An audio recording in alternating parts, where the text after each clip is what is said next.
What's up, Stonehill? Okay, so the Open is tomorrow, Saturday. 18.1. 18.1. So Basil and Emma and myself and my friend just did the workout. We're gonna talk about what the workout is, a couple of tips and strategy pieces for the workout, as well as how to warm up, and yeah, just some general tips for the workout. So 18.1, 20-minute AMRAP. It's a long workout. It is 8 total bar or knee raises, depending on scale, 10 dumbbell hang clean and jerks. The weight depends on if you're doing RX or scaled. 14 calories for the guys, 12 calories for the ladies. So, first thing we're gonna talk about, this is a long workout. This is not a sprint, so pacing is key. Yeah. Whenever you do a workout of this duration, you always want to start the way you see yourself finishing.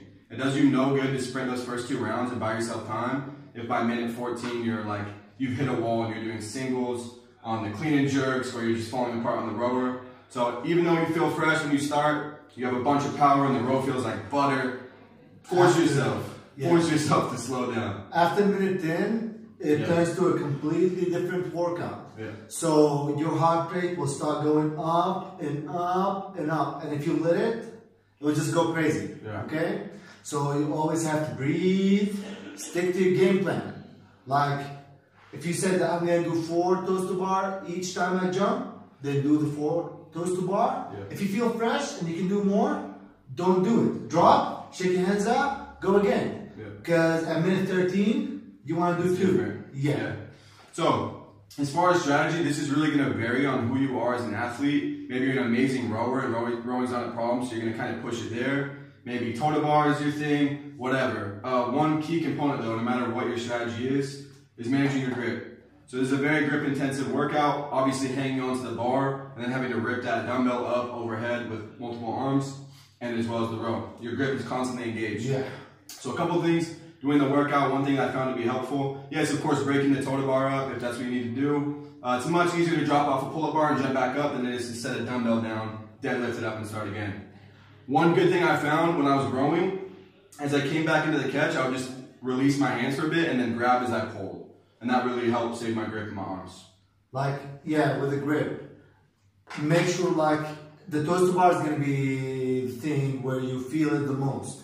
You don't want to put the dumbbell down and then re-grip it and stand. It's a long process. Yeah. Toes to bar is the shortest part of the workout.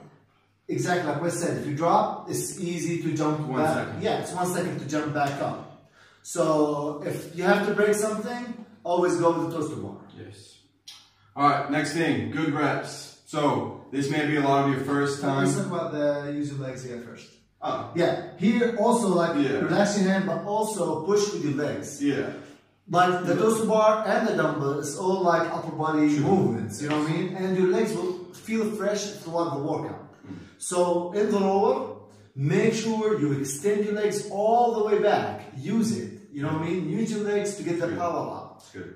Plus the relaxing hands. Yeah. So a lot of your first open workout, you do have a judge. This may be a new experience for a lot of you. No reps happen. Your judge may say, hey, you didn't get your heels behind the bar or your toes didn't touch. Don't let it get to you. Just keep working out. Your judge will explain to you what you did wrong, fix it, move on. It's a long workout, 1 or 2 reps, not the end of the world. That being said, don't make it hard on yourself. Don't do more work than you have to. Yeah. Focus when you're doing the total bar. Make sure you're getting your toes all the way there, or your knees all the way to the designated target to be a good rep. Don't waste any energy. Yeah, don't waste reps. Yes. Just slow down if you need to. Make sure they're all good reps. Yeah. And for this, we're going to have a general warm-up here on the board when you guys get here tomorrow. And we'll walk you through that, get you nice and prepped for the workout, and that's it. It's going to be fun. Super excited. Yeah. 18.1. So, we have 3 movements, okay? After you warm, toes to bar. Here, for the scaled version, is going to be just legs above the hips. For the RX version, is going to be toes 2 bar. You have to hit your toes between your hands and go with legs behind the bar every single time.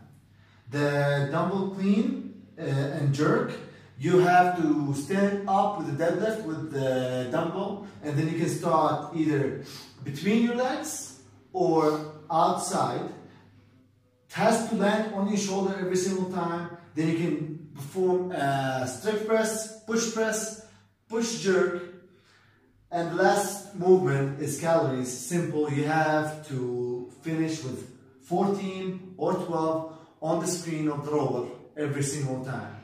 So we're gonna, like with toes to bar, there's two ways of doing it. You can either do it with straight legs, or you can like kick every single time. We showed both of that. And with clean jerks, what was your preference? What did you do in the workout? I did a push press. It's less time under tension. Depending on how heavy the weight is for you, a push jerk may be better. Definitely wouldn't recommend strict pressing the dumbbell. Like Wes, he has much stronger shoulders than I have. So I've done jerks. So I've jumped every single time. And Wes, like he didn't feel like he needed that. So depending on how strong your arms and shoulders are. Cool. That's 18.1. We'll see you guys tomorrow at 3.